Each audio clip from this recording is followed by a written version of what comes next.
What's up, YouTube? It's Detroit John, back with another episode of JonTalks. Let's get straight into it. So I saw some things, man, tonight that were really disappointing.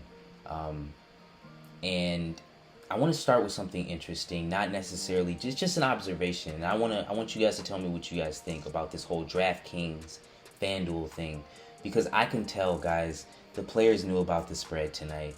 The coach, Dwayne Casey, definitely knew about the spread because, you know, he had Saddiq in there when I would have had him in there. He had him in there when, you know, a guy who was betting on the game really would have put him in the game thinking, you know, this is the moment where we need to really hold it down and shorten down that lead. And so it was very interesting watching them foul. Saddiq fouled somebody with 3 seconds left in the game. Even Julius Randle was like, bro, what's going on? 3 seconds left and they're down 10. And I could see why he did it. They're down 10. They wanted us to get another opportunity to get the 3-point field goal. And you throw it away after that. But at the same time, guys, you could clearly tell tonight, with 21 seconds left, we call a timeout to draw up a play for a 3-pointer. Down 10. Okay? In other seasons, stuff like that just didn't happen because guys would just sit there, they dribble out the ball, they throw it up, they do whatever with it, man. They just go back to the locker room. It was over. There's no reason to stay out there. We got paid. Right? Tonight was different.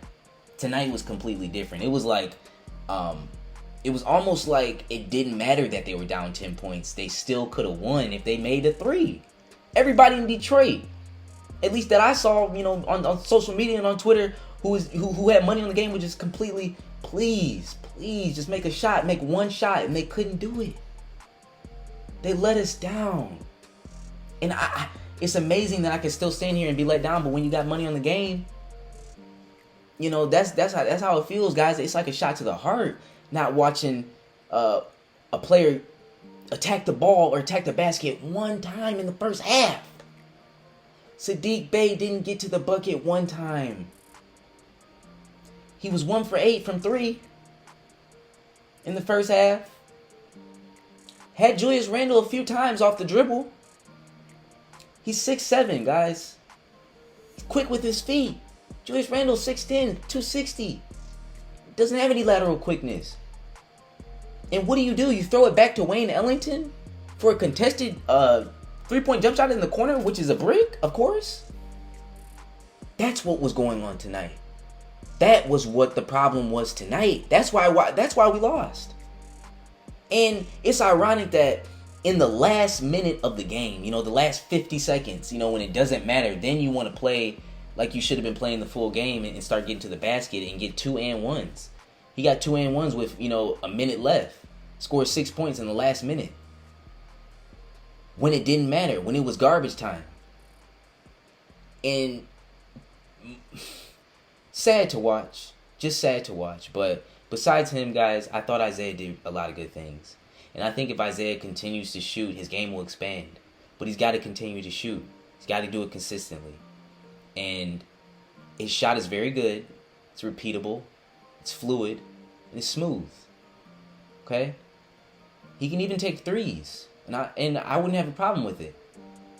But you got to be consistent with it. You got to come out and you got to do it. I want to switch a little bit to Killian Hayes before I end this off, though. Everybody else had a pretty consistent game.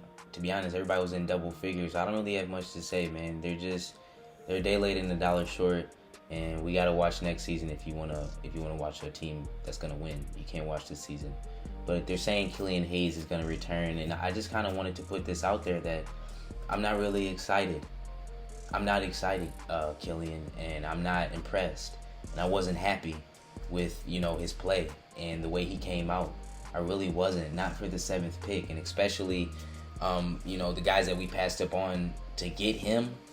I was really disappointed with Killian Hayes. And until he proves otherwise, he's in the doghouse with me. So I really think Saben Lee and Dennis Smith, although they didn't play well tonight, I really didn't like their play tonight. They were stagnant. They didn't move the ball. And it just seemed like every time I looked at them or they had the ball in their hands, something was going wrong. So I didn't like them tonight. But at the same time, Saben Lee has shown over this last 5-6 games, and Dennis Smith, that they're not consistent, but that they can have, they can do some things, some games. They're going to have some good games.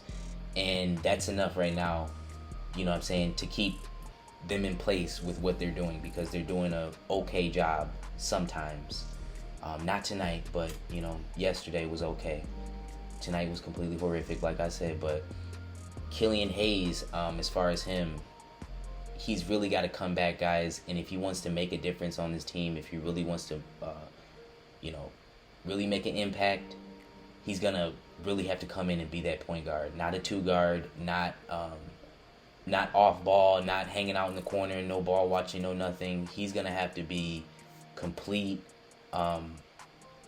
complete primary ball handler. Derrick Rose is gone, DeLon Wright is out, and unless Saban Lee is gonna be on the court at the same time, which you don't want that, unless you're gonna be playing Killian at the 2, then I think we really are in need of a playmaking ball dominant point guard, or whoever can be ball dominant. I know it doesn't have to be a point guard, but we are in need of it. So I hope when he comes back, he can make a difference. He's supposed to come back, I hope, after the All-Star break. That's what I've been hearing. But let's see.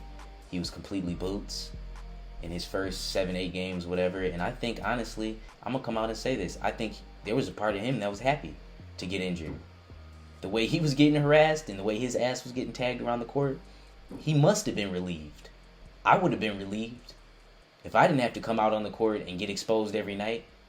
That's what point we were at. He had a whole YouTube show going. He stopped it. He stopped his YouTube show. So his clout meter went, His confidence meter went, We need it back here, man. We need his clout meter back here. We need everything back here if we want to see anything out of him, because I don't know what it is, but those guys from overseas, man, they don't have that. Doncic basically was a gold mine. Let's just say that, because they're soft, man. They're soft like soccer players. So, like, comment, subscribe, and I will see you guys after the All-Star break. As far as the Pistons go, but you guys have a blessed day. See you guys.